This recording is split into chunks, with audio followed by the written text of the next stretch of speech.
कटाई, ये सबसे इम्पोर्टेंट एस्पेक्ट है, क्योंकि इतने मेहनत के बाद जब फसल तैयार होती है तो उसका हार्वेस्टिंग रीपर ये बहुत इम्पोर्टेंट हमारा इम्प्लीमेंट होता है। तो इसके बारे में रिको इटली का रीपर, इसके बारे में आज विशेषताएं क्या है और क्यों रीपर जो है वो रिको इटली का इस्तेमाल होना चाहिए जब आप हार्वेस्टिंग करते हैं, इसके ऊपर हम लोग आज थोड़ा सा बात करेंगे। पहले हम लोग जो हार्वेस्टिंग में बात करने वाले हैं वो इसके जो ब्लेड सिस्टम है, जो इसका फैन सिस्टम है, जो इसका चेन सिस्टम है, उसके बारे में। तो जैसे कि आप देख रहे हैं कि हम लोगों ने इस वर्ष इसको डबल फैन और डबल चेन का सिस्टम दिया है। उसका कारण क्या है? हम लोग देख रहे थे कि कुछ जो क्रॉप्स होते हैं, जैसे कि हमारा चना है, सोयाबीन है, मूंग है, अरहर है, ये जो फसलें हैं और भी कई फसलें जो है वो बहुत छोटी होती हैं। 12 इंच तक की फसल होती है, 14 इंच तक की फसल होती है, और उसको आम जो रीपर होता है, जो लॉन्ग क्रॉप काटने वाला रीपर है, वो नहीं काट पाता, और जो शॉर्ट क्रॉप्स काटने वाला रीपर है वो लॉन्ग क्रॉप को नहीं काट पाता है। तो हम लोगों ने ऐसा रीपर डेवलप किया है जो ये शॉर्ट क्रॉप, लॉन्ग क्रॉप दोनों पे अच्छा चलेगा। उसका मैं आपको सिस्टम बता देता हूं। हम लोगों ने इसको क्या किया है कि शॉर्ट क्रॉप के लिए इसको एक बहुत नीचे एक फैन दिया है और नीचे एक चेन दी है। ये लगभग 5 इंच की दूरी पे, ग्राउंड फ्लोर से 5 इंच की दूरी पे ये काम कर रहा है। तो आपका जो इवन 10 इंच 12 इंच की क्रॉप है उसको बहुत आसानी से काट देगा।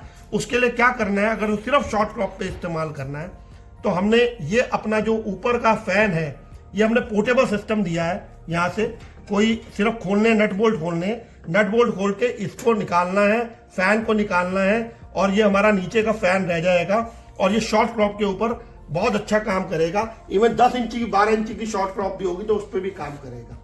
अब जैसे हम लोग आ जाते हैं फिर गेहूं के ऊपर या पैडी के ऊपर, तो उसके लिए ये लॉन्ग क्रॉप के लिए ये काम करेगा जो सिस्टम है डबल फैन का। ये डबल फैन सिस्टम इसीलिए दिया है, और इसकी हाइट के एडजस्टमेंट बहुत इंपॉर्टेंट है। अब ये 12 इंच के ऊपर हमने दूसरी चेन दी है, लगभग 12-13 इंच के ऊपर। तो ये जो है आपकी जो 2 फुट की हाइट की फसल है, 2.5 फुट की हाइट की फसल है, इवन 3 फुट की हाइट की फसल है, उसको बड़े आराम से काटेगा। तो हम लोगों ने इसके अंदर ही 2-in-1 प्रोविजन दे दिया है कि आपको कुछ नहीं करना है।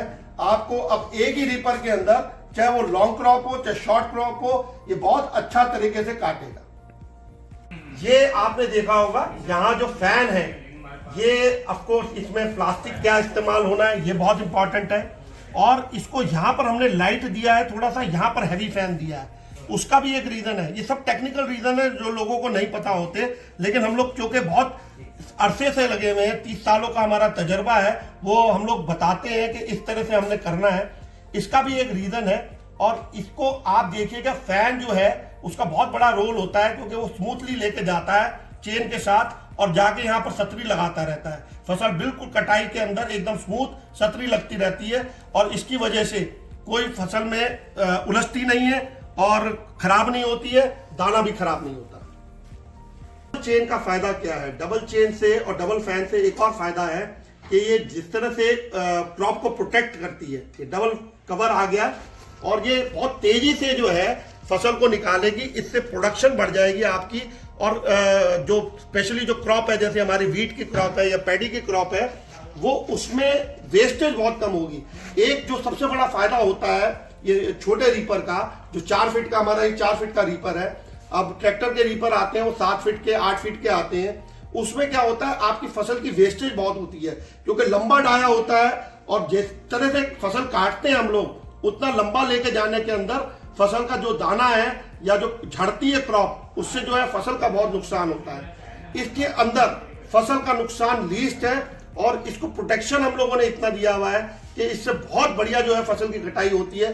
मुश्किल से 1-1.5% की आपकी जो क्रॉप वेस्टेज है वो होती है, जबकि ट्रैक्टर के अंदर वही जो वेस्टेज है वो 4-5% तक पहुंच जाती है, जिसको आमतौर पे किसान ध्यान नहीं देता, लेकिन एंड में अगर जो देखोगे उससे बहुत बड़ा नुकसान होता है। ये हम लोगों ने, आपने देखा कि फ्रंट पे ही लेदर कटिंग दी है। उसका रीजन है कि आज की डेट में जब हम लोग सब्सिडी की बात करते हैं, क्योंकि ये टेस्टेड है, सब्सिडी पे अप्रूव्ड है, तो भारत सरकार का एक नया नियम है कि लेदर कटिंग से फ्रंट पे दिखनी चाहिए कि आपका जो सीरियल नंबर है, तो वो हम लोगों ने बहुत सफाई से फ्रंट पे दे रखा है।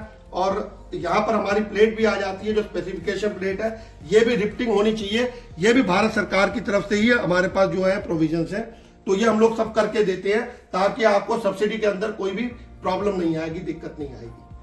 दूसरा सबसे इंपॉर्टेंट पॉइंट जो होता है किसी को भी, क्योंकि ड्राइविंग जो है वो स्मूथ होनी चाहिए और उसका टर्निंग रेडियस खेत के अंदर कितना बड़ा है, नहीं तो फसल नुकसान होती है। इसका डिफरेंशियल सिस्टम जो टायर, एक ही टायर पे मुड़ने का सिस्टम, एक राइट टायर लेफ्ट टायर दोनों जो है आपके हाथ में ही है। डिफरेंशियल बहुत स्मूथली दबाते ही आपका जो है एक पहिए के ऊपर मुड़ जाएगा, आपको जो है बहुत ज्यादा एफर्ट नहीं करने पड़ते, तो बहुत ही इजीली जो है ये मूवमेंट है इसकी खेत के अंदर, बहुत छोटे से टर्निंग रेडियस के अंदर काम कर लेता है। तो ये इसका जो है बहुत इंपॉर्टेंट पॉइंट है कि डिफरेंशियल सिस्टम बहुत कामयाब है, कोई खराबी नहीं आती और बहुत स्मूथली चलता है। इसकी जो ये तार है डिफरेंशियल्स की और इसकी जो क्लच की तारें हैं वो बहुत लॉन्ग लाइफ है। अब उसके साथ साथ मैं आपको और चीज बता देता हूं कि हम लोग जो है इसके कुछ स्पेयर पार्ट साथ में देते हैं। जैसे एक जो लाइट व्हील है, ये फैन है, ये भी देते हैं, एक हैवी वाला फैन भी साथ में देते हैं, क्लच वायर और डिफरेंशियल वायर ये भी साथ में देते हैं। और इसके जो ब्लेड्स हैं, कभी अगर जो किसी वजह से कोई पत्थर आ जाए, कोई जड़ आ जाए, तो ब्लेड कहीं टूट जाए, तो ब्लेड्स हम लोगों ने छोटे वाला बड़े वाला दोनों साथ में दिए हुए।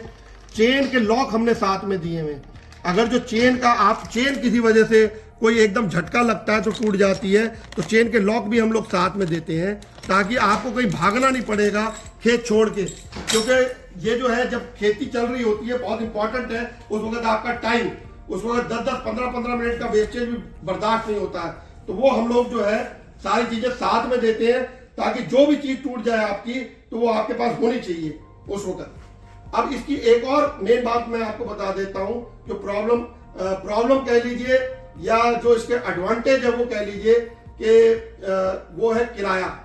आज की डेट में जैसे कमर्शियल एक्टिविटी चलती है, लोग किराए से पैसा कमाना चाहते हैं, तो उसमें क्या है कि जो आम रीपर होते हैं उसमें टूट फूट बहुत होती है।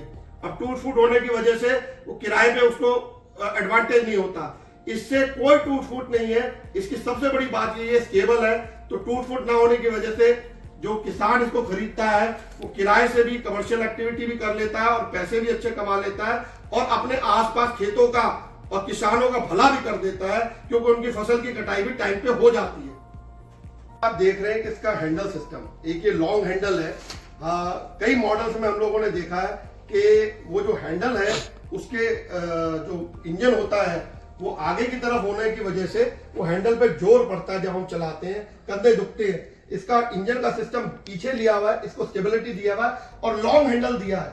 अब वो लॉन्ग हैंडल की वजह से इसकी स्टेबिलिटी आ जाती है, स्टेबल, कहीं पे भी आपको चलाना बहुत आसान हो जाता है। दिखने में ये भारी दिखता है लेकिन जब चलता है ये बहुत ही हल्का दिखता है, और जो चलाता है उसको चलाने में बहुत मजा आता है, उसके कंधों पे जोर नहीं पड़ता, बहुत इजीली ट्रांसमिशन है इसका। और यहाँ से क्लच सिस्टम, दोनों मेन क्लच सिस्टम जो है वो यहीं पर ही है, तो बड़े इजीली आप जो है उसको गियर को चेंज करना है या इसको रिवर्स वगैरह करना है वो यहीं पर आपके हाथ में है। और ये हमारा जो गियर चेंजिंग है, 1, 2 रिवर्स और न्यूट्रल सब यहीं से हो जाते हैं। तो यहाँ पर आपका सिस्टम क्योंकि इतना लॉन्ग हैंडल है तो आपके ऊपर एक तो आपका प्रोटेक्शन हो जाता है, दूसरा ये है कि आपके पास वजन पीछे नहीं आता है बहुत ज्यादा आपके हाथ में, तो ये बहुत बढ़िया इसकी यूएसपी है, इसी वजह से ये बहुत कामयाब मॉडल है। स्मूथ फंक्शनिंग के बारे में मैं थोड़ा सा बताता हूं आपको, क्यों ये इतना स्टेबल है और क्यों ये इतना कामयाब है। उसका सबसे मेन रीजन है इसका gear box system. Gear box की डिजाइनिंग इस तरह से है, वजन कहां पर होना चाहिए वो सिस्टम, इसकी चेन का सिस्टम, इसके टूल बॉक्स का सिस्टम, हर चीज को बहुत क्लियर किया गया है। और इसके टायर का सिस्टम, टायर कितना चौड़ा है क्योंकि ये जम के चलता है, अगर जो कमजोर टायर होगा तो वो फसल को दबा के चलेगा और ये कूदता रहेगा, ये स्टेबिलिटी से चलता है। गियर बॉक्स में आज 10-10 साल हो गए हैं, किसी की एक गरारी तक नहीं घिसी है, वो उसका इसकी बनावट जो गियर बॉक्स की है वही हमारा मेन यूएसपी है। इसका चेन सिस्टम, चेन कितनी टेम्पर्ड होनी चाहिए, नहीं तो लोगों की जो चेन है वो थोड़े टाइम बाद चलने के बाद खिंच जाती है और वो लूज हो जाती है। लूज चेन से जो है वो कभी भी इफेक्टिव जो है प्रोडक्शन नहीं निकलती। तो चेन कितनी टेम्पर्ड होनी चाहिए, पुली कैसी होनी चाहिए। अब इसका एक और सिस्टम है, या पुली में ही इसका क्लच सिस्टम है और वो अपने आप में बहुत कामयाब है। ये जो पुली का सिस्टम है, इतनी हैवी पुली दी हुई है, यहीं पर इसका क्लच है। तो ये क्लच सिस्टम भी बहुत कामयाब है, उसको हम लोगों ने बहुत स्मूथली बनाया हुआ है। अब इंजन की बात करें तो ये हमारा एक इंजन जो है मेरे ख्याल में मल्टीटास्क इंजन है, बहुत जगह हम लोग यूज करते हैं इस इंजन को, और ये 196 सीसी का बहुत कामयाब इंजन है। उसको प्रोटेक्शन पूरा दिया हुआ है हमने, ऊपर ये जाल भी लगाया हुआ है। इसका हमारा जैसे कि पहले कई जगह हमने बताया आपको कि इसका मेन हमारा खर्चा बहुत कम है, फ्यूल कंजम्पशन बहुत कम है, क्योंकि इसका हम लोग कार्बोरेटर का डिजाइन, क्रैंक, पिस्टन, हर चीज के ऊपर पूरा ध्यान दिया हुआ है।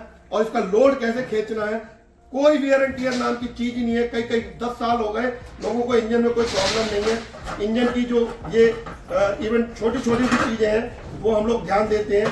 तो आप इस चीज के ऊपर, ये रीपर वी रिको इटली की ब्लू सीरीज का पार्ट है। जो ब्लू सीरीज हमारी रिको इटली की चलती है वो पूरी कामयाब सीरीज है। और ये भी गिव मी ब्लू रिको इटली ब्लू, गिव मी रिको इटली ब्लू रीपर।